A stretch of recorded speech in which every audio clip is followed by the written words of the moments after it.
Well, the world has still gone nutty, buddy, even downright cruddy, buddy.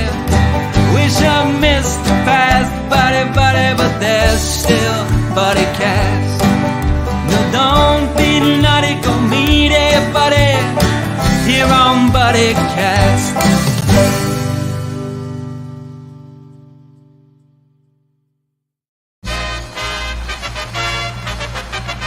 Ladies and gentlemen, please welcome the founder and host of Buddycast, Nick Sorensen.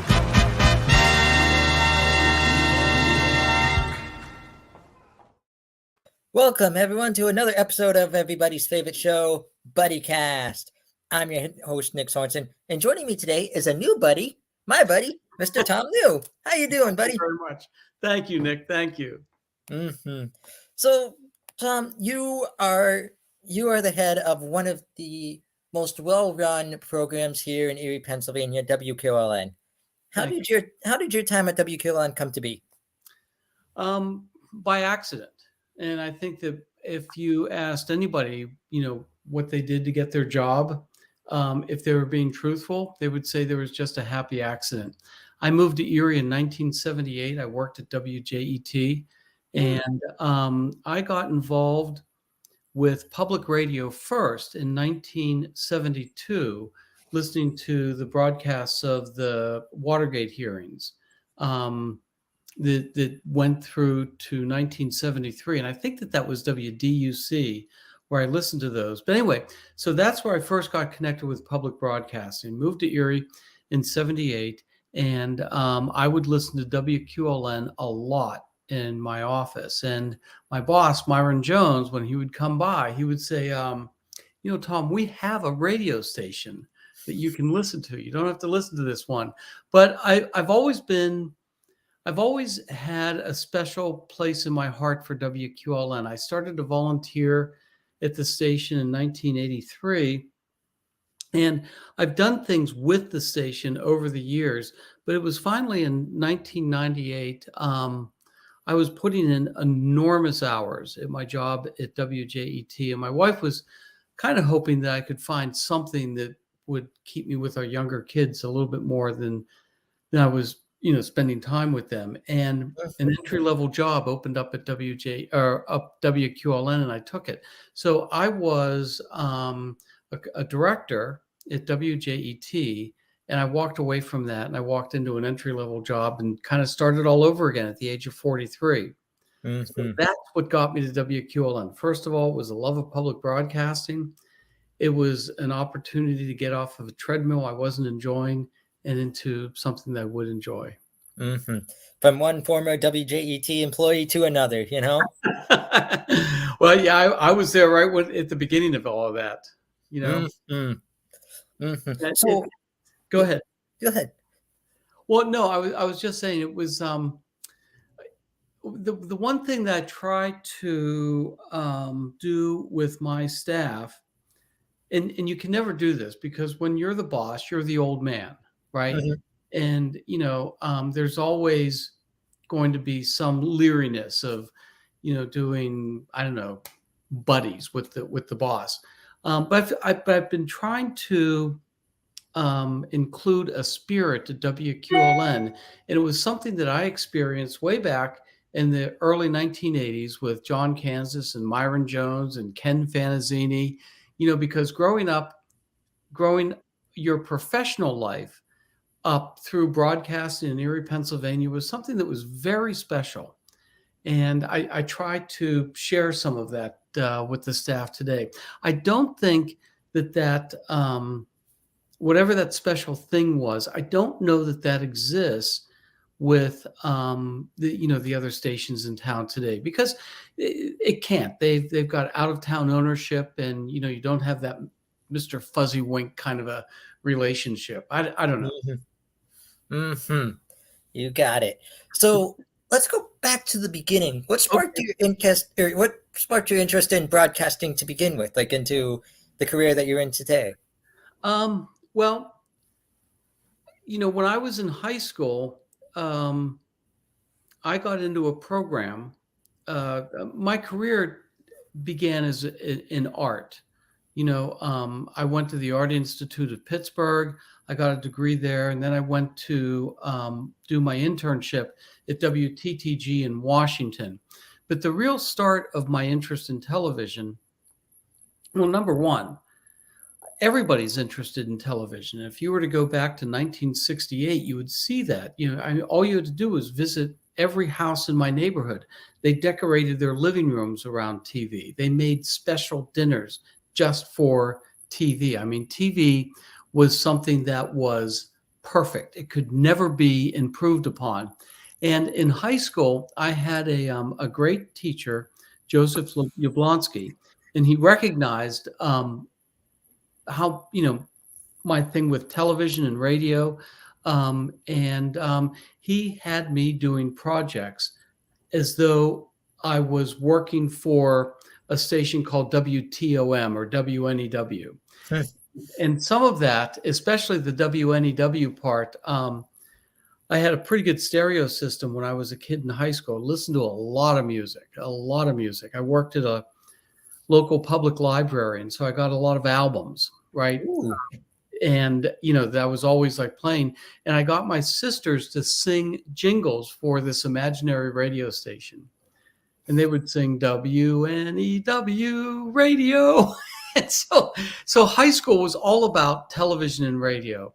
And I went to Penn State because my father wanted me to become a teacher.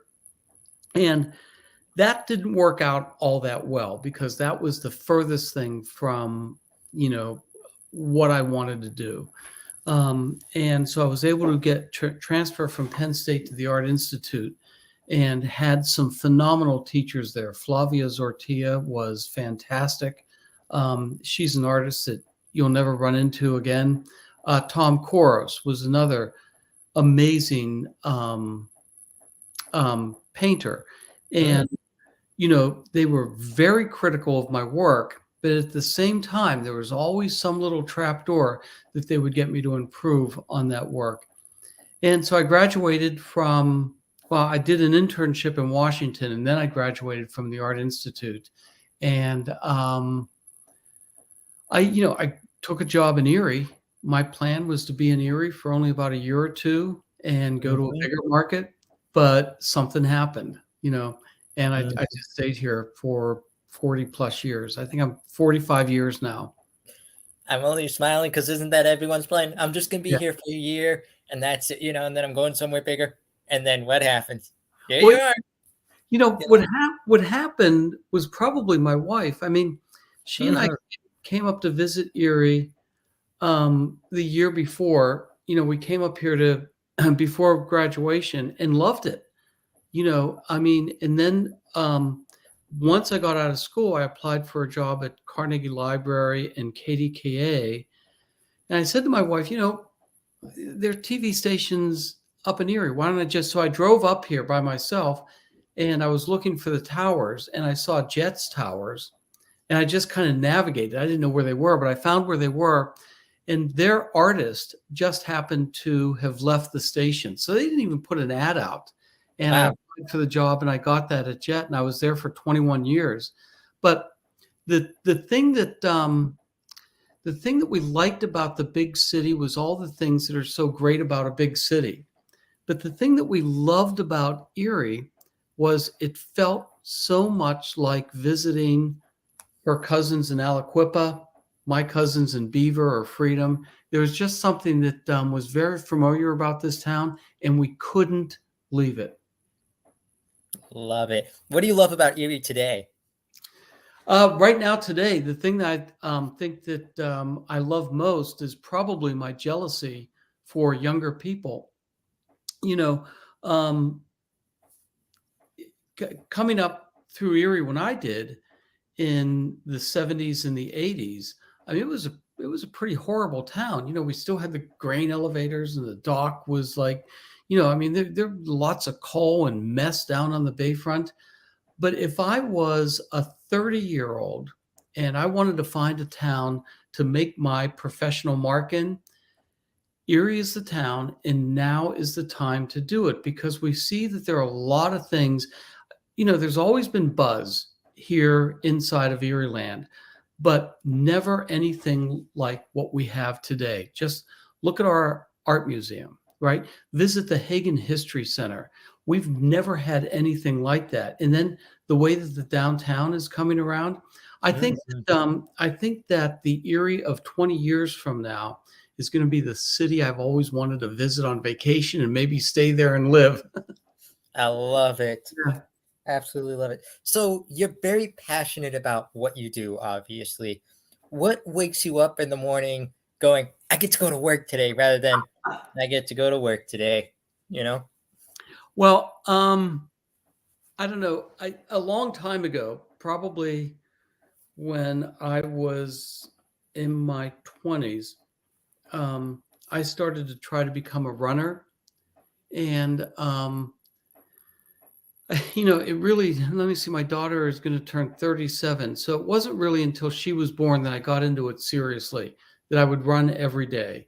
And I've run every race, the 3K, the 5K, 10K marathon, my last half marathon was in 2015.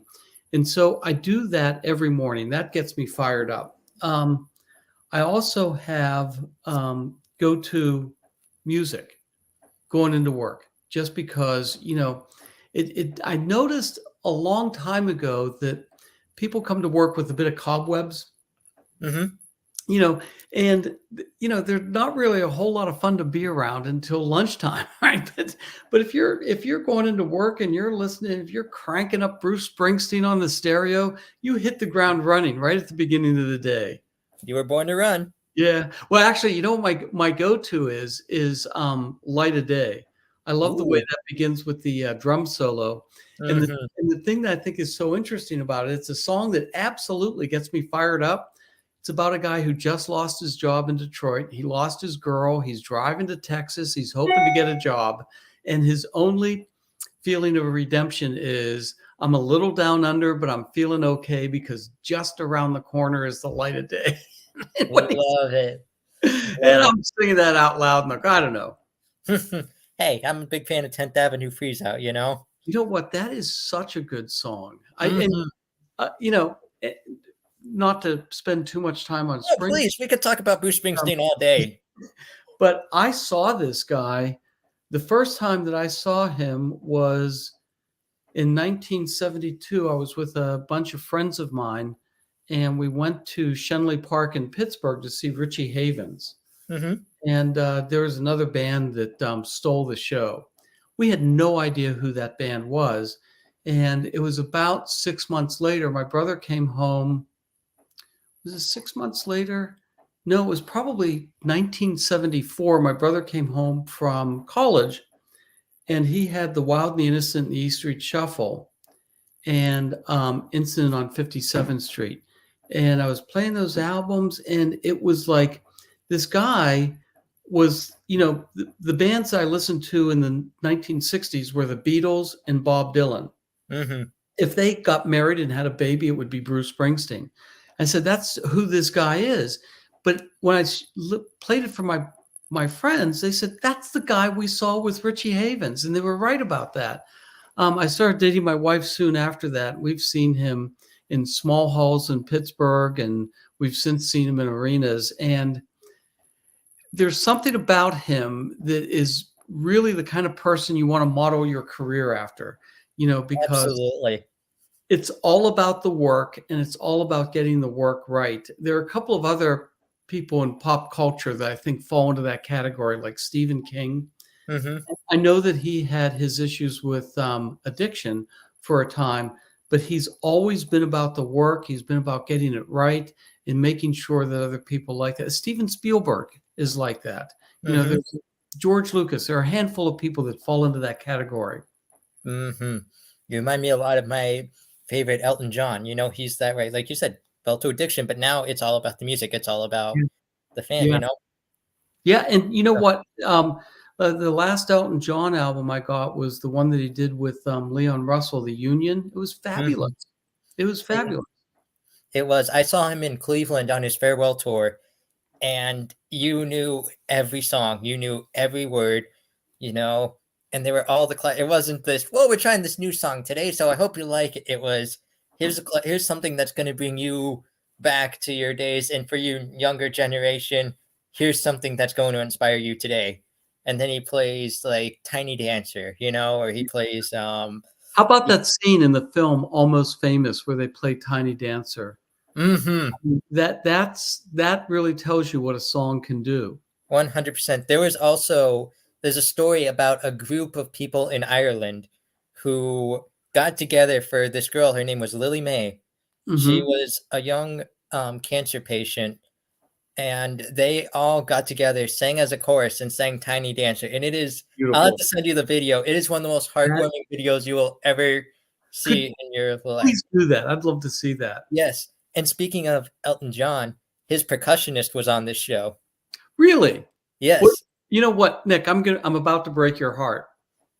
I was dating a girl in high school, Maria Wellston, and Elton John was coming to Pittsburgh in 1972, and tickets were really expensive. They were $3.50. And so I was doing extra jobs around the neighborhood because I needed $7 for the show. Plus, I also needed some other money to take her out to dinner afterwards and gas to get downtown and back. So I had to generate $25 for this date to see Elton John, Civic Arena in Pittsburgh. And when I think of that today, $25 probably wouldn't buy you a soda at an Elton John concert. Probably not. Probably not. If you got tickets for that cheap at an Elton John concert today, I would ask, who do you know? Who do you know? I don't know anybody. Yeah, but his percussionist was truly magnificent on the show. And we got the guy who fills in for Elton during rehearsals. So Elton still has time to be with his family and everything. This guy will rehearse with the band, so they're still up to tune. That's awesome. Mm-hmm. So now I got to ask you about some mutual buddies that we have. Okay. All right. The first one is Cindy Spizzarni. Yep. She's a good family friend of ours. I'm wondering how you guys met, and what do you think of her today? Well, I'm crazy about Cindy. Cindy and I, Cindy started working at WQLN just over 20 years ago. I think she started in 2000. I mean, if she came back and said 2001 or 2002, I wouldn't argue with her because she gets math better than anybody. But before I had this job, she and I, Cindy and I, and Lisa Canassi, another person at the station, we would do different events together for WQLN. I think that we became fairly close. But when I took the job of president, Cindy and I really became a partner. The firm of Spizzarni and New. And I mean, we were Martin and Lewis at times. We were Simon and Garfunkel. We were Fred Astaire and whatever her name was. But all of the skills that I don't have, and there's a lot. I mean, you can fill a library full of things that I don't know. Cindy's got that, and I balance that with, whatever it is that I bring to the table.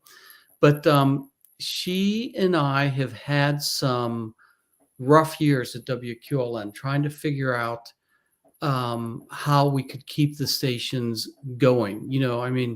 2014, 15, and 16, there was no hope for a continuation of WQLN. But really? we figured it out, and we did it together.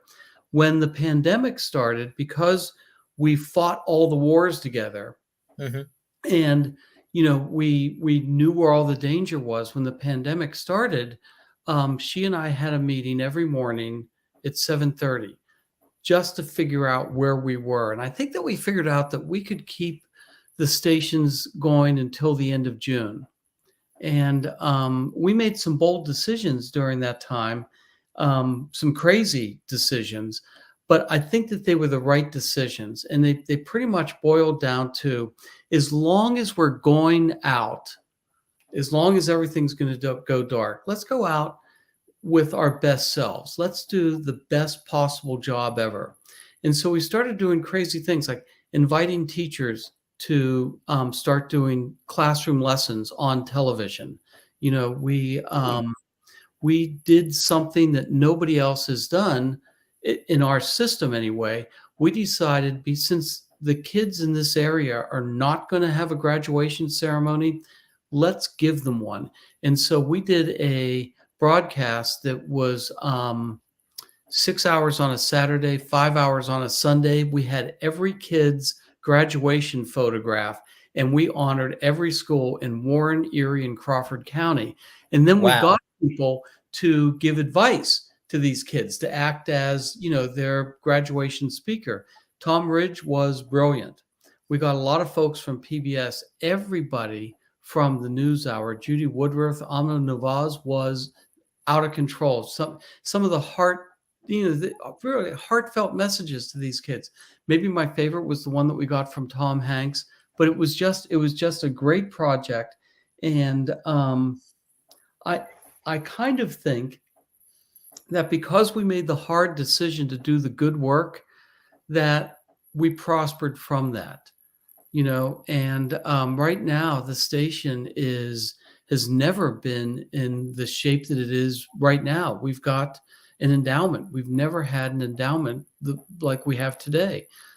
We're producing content again, but not, you know, the content that you would expect from a small market station. This is big market content. So, you know, I've never been more excited about the work, and it's largely because of this crazy partnership that Cindy and I were able to put together. What an inspiring story. And it truly, you know, I heard this in a movie once. If you're going out loony, you know? Might as well go, you know, because what was most interesting about that, one of the things that's different between me and Cindy is that, look, you give me a good idea. I say, boom, we're going to go with it. Cindy will need a little bit of time to think about it. I mean, that's how we balance each other out. But this was the only time that we were both on board with making quick, fast decisions. So you're the guy, like the head in the clouds, the dreamer, the everything. And she's the one, okay, Tom, back to earth. Back it up. That's right. Exactly right. Here's how we can do it, but back to earth, you know? Mm-hmm. So another mutual buddy I wanted to ask you about has also been on this show by the name of David Newell. Speedy Delivery. Delivery. David and I have been friends for years. You know, we connected. One of the things that I've always thought was important, not only for the job that I'm in right now, but the job that I had before this, was to make close connections with our colleagues at the PBS stations around Pennsylvania. And it was very easy to connect with the good folks at WQED. And David and I have known each other for every bit of 15, if not 20 years. And he's just such a kind, genuine person. Mm-hmm. I mean, you know, David is just, I don't know if you remember this, but I think that it was Christmas time of 2018 when we got 10 feet of snow. Mm-hmm. You know, we really got buried, and my kids were coming in for the holidays, and I was, you know, trying to keep snow off of the driveway. Anyway, I was out shoveling, and I got a call from David, you know, and I took the phone out of my coat, and I'm talking to David Knoll, and he says, Tom, I just wanted to find out, make sure that everybody's okay up there. I'm hearing about all this snow. And so, you know, I started telling him about it. There was a lot of snow and, you know, stories about the snow and everything. And he said, well, look, you take care. And I hope that springtime, you'll be able to get a speedy delivery. And I got off the phone and, you know, I had to think for a second. Here I am in Erie, Pennsylvania, shoveling snow. And I just got a call from Mr. McFeely. I mean, when I was, you know, in 7th, 8th, 9th grade, I would watch that show because at the time, and there were only 4 TV stations that you could watch, and Mr. Rogers was one of the shows that you would watch all the time for a lot of good reasons. But you know, I just thought, how lucky am I? I mean, he called me on my cell phone. He's a very good guy. He is. He gave a very well Very well interviewed. Told some very great stories of Fred. He Mhm. really was a great, great buddy. I also wanted to If I could just share one other story. go ahead. So we did a thing, the Pennsylvania stations, and it was an award that we gave out every year. It was the Good Neighbor Award.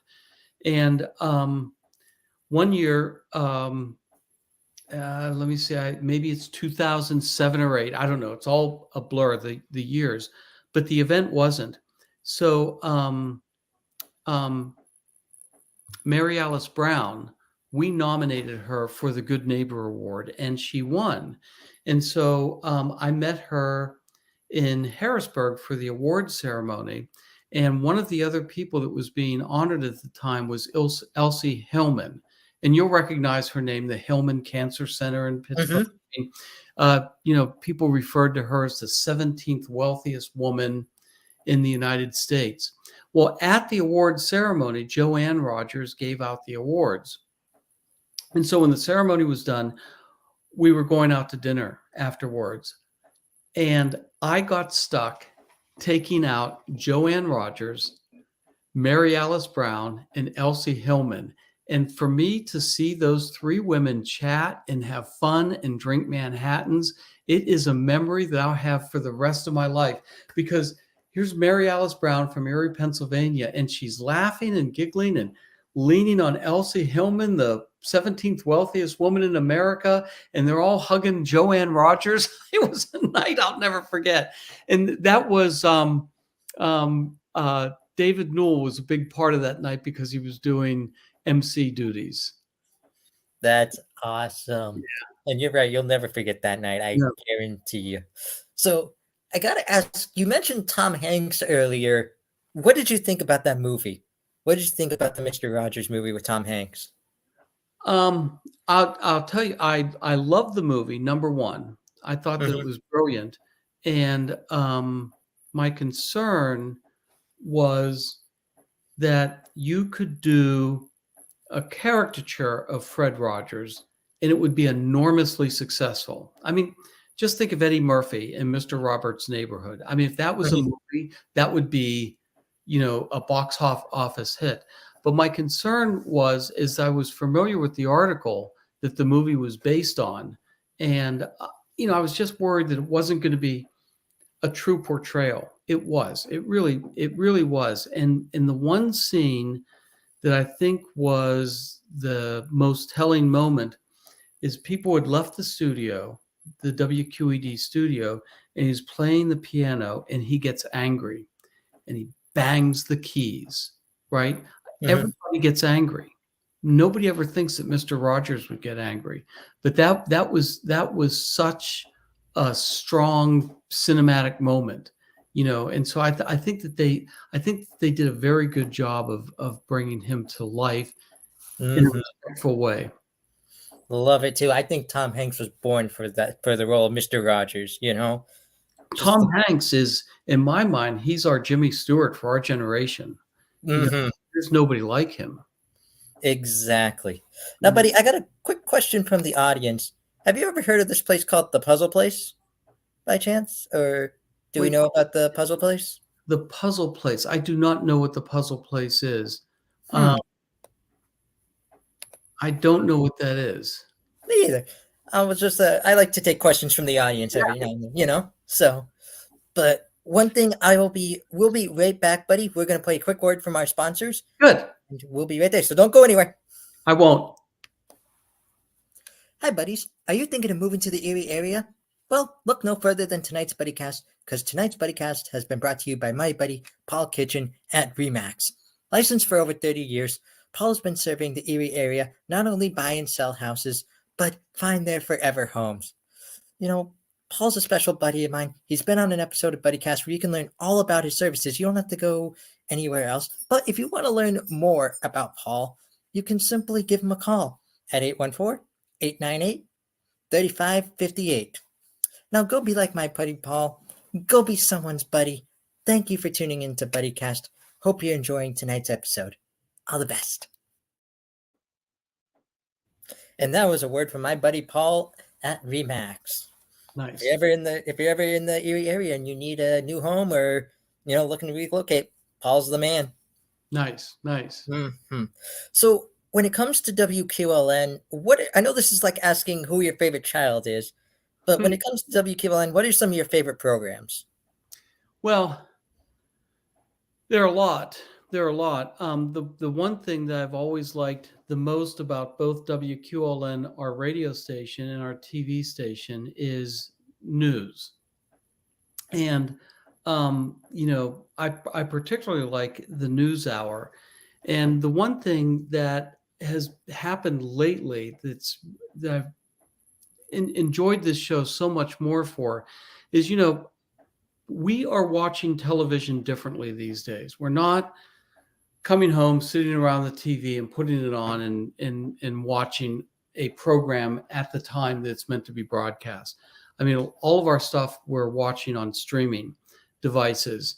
There are a couple of things that are watched live on TV that happens on a regular basis, and that is newscasts and sporting events.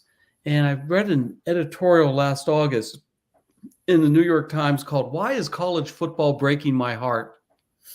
And the point of the article is because those are the only programs that are attracting advertisers. A college football game that maybe should be, I don't know, 90 minutes long is now 3 hours long because you have to you have to enjoy so many commercial announcements.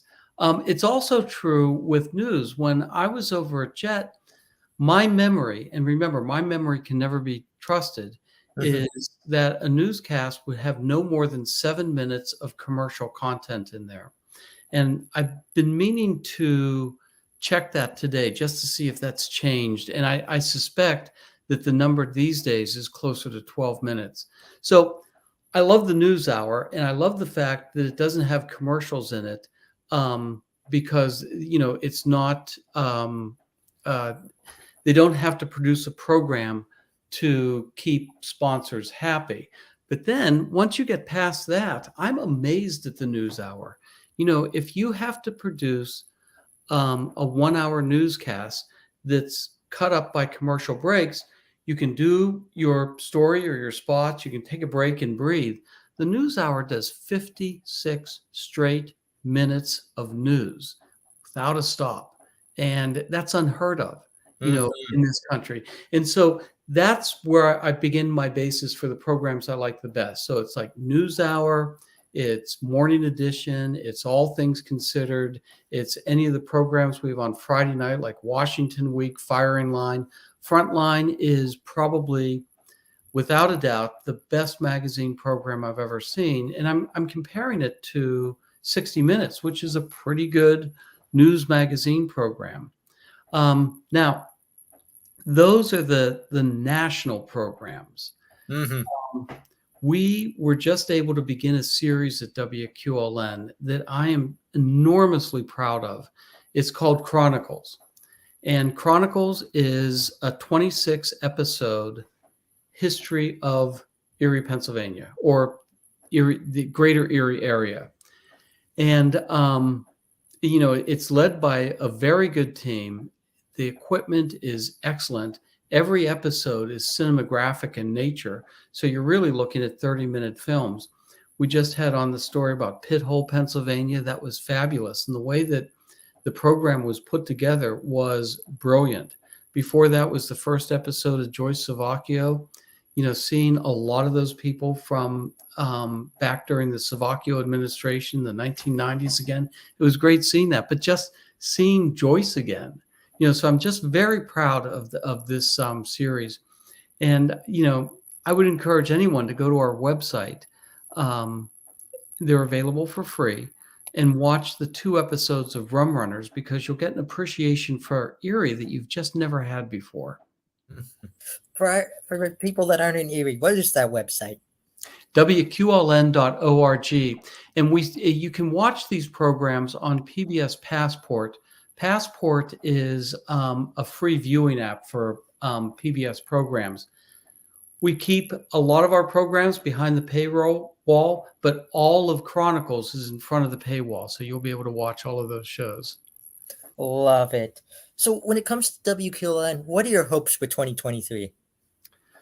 Maybe it's bigger than 2023. Maybe it's more of the hope for what's happening with the industry right now.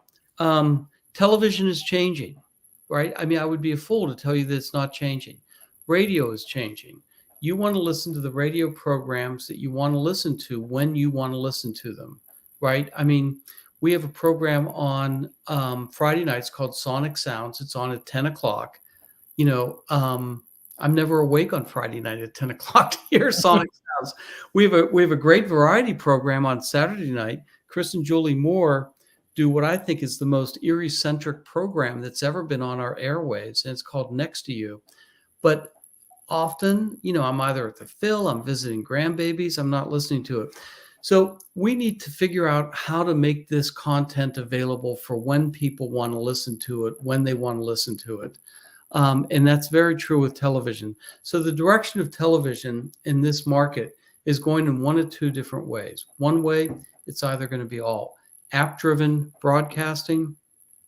The other way, is that we go to the next format of broadcast, ATSC3, which is an IP broadcast. So we'll be broadcasting internet connectivity instead of just pictures and sound. Brilliant. Brilliant. What about your personal career goals? Well, I'm not a kid anymore, right? There are a lot of things that I want to make right for WQLN. There are a lot of things that I want to do in this community. I began my life as an illustrator. I'm a cartoonist. There's some of my pieces on the wall behind me there.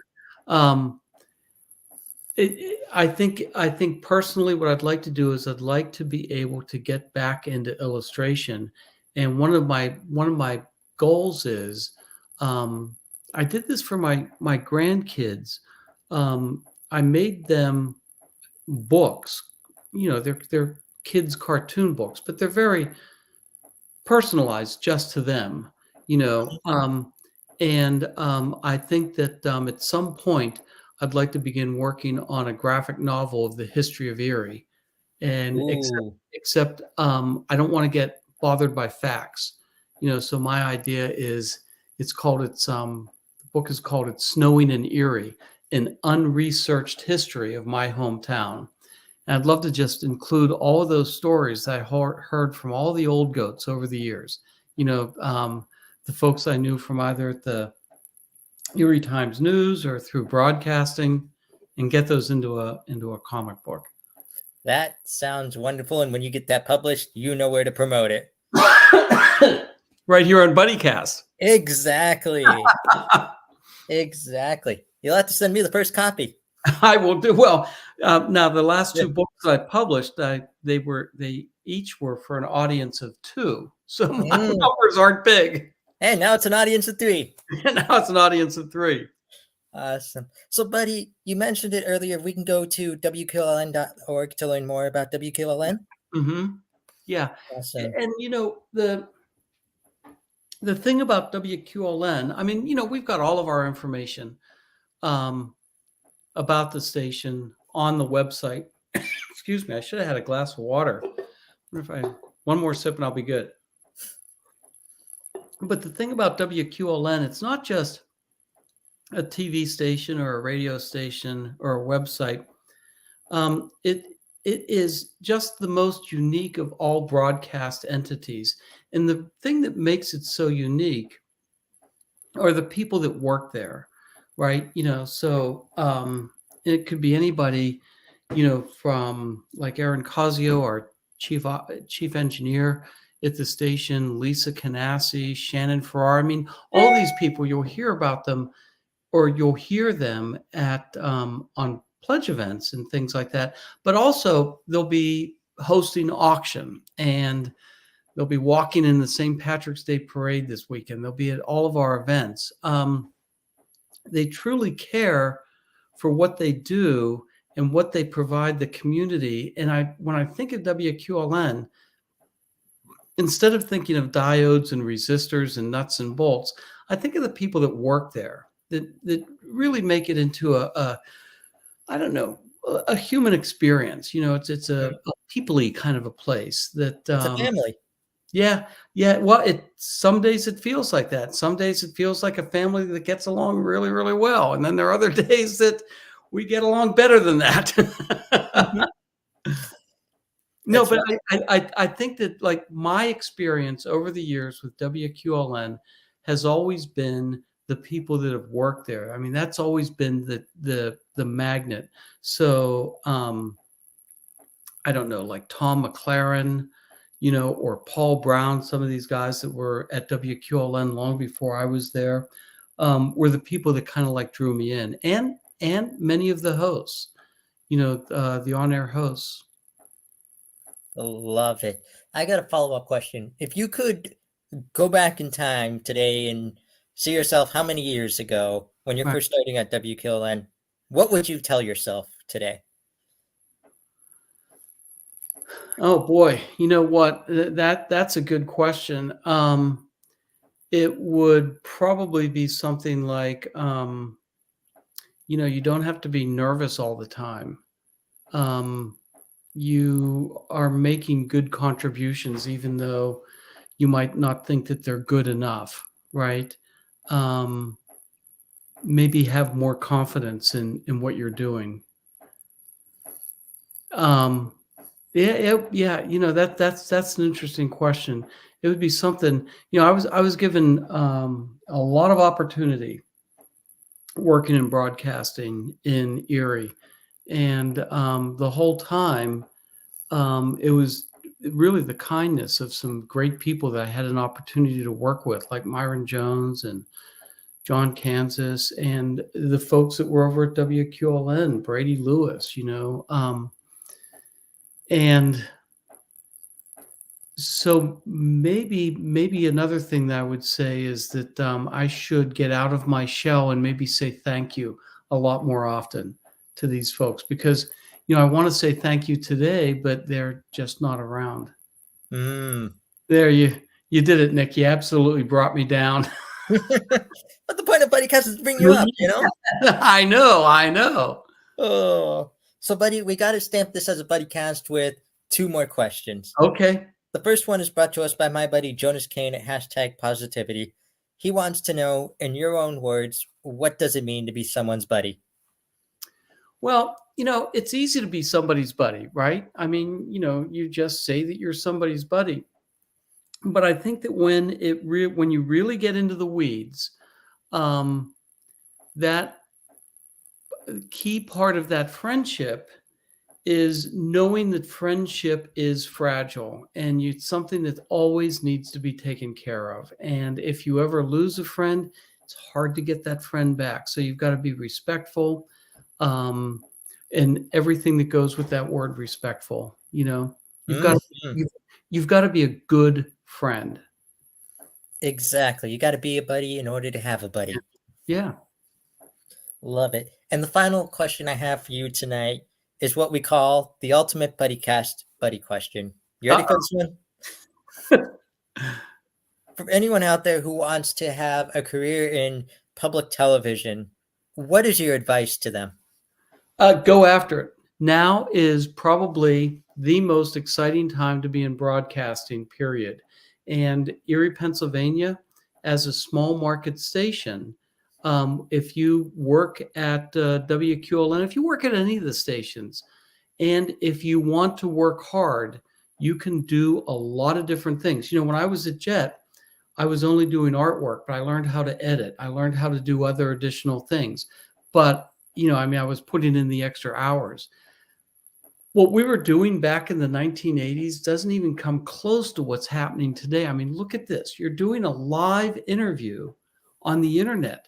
The first time we ever did anything like this in Erie was for the, I think it was the '84 Olympics, where we had to actually set up a dish at the station to do this connection to Kathleen Sullivan at ABC in Los Angeles. And it was hard. But I mean, you can do all of this stuff today. So I think that today is probably the golden age of broadcasting, period. And there are so many skills and so many things that a person can learn to do and actually do in broadcasting today, that it's just the best time ever.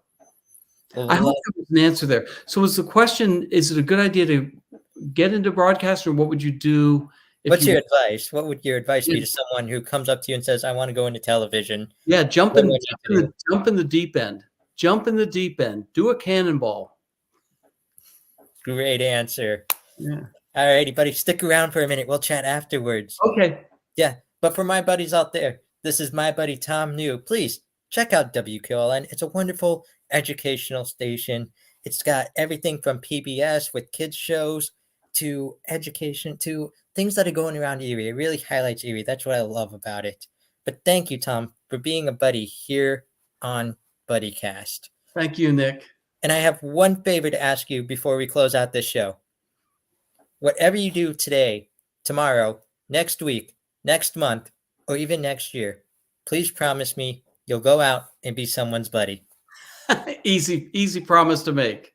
Awesome. We'll catch you all next time here on everybody's favorite show, Buddycast. Well, the days are going fast, buddy, we've got to make them last, buddy, before they've all gone past, buddy, tune in to Buddycast. Don't feel like it, go make it, buddy, here on Buddycast.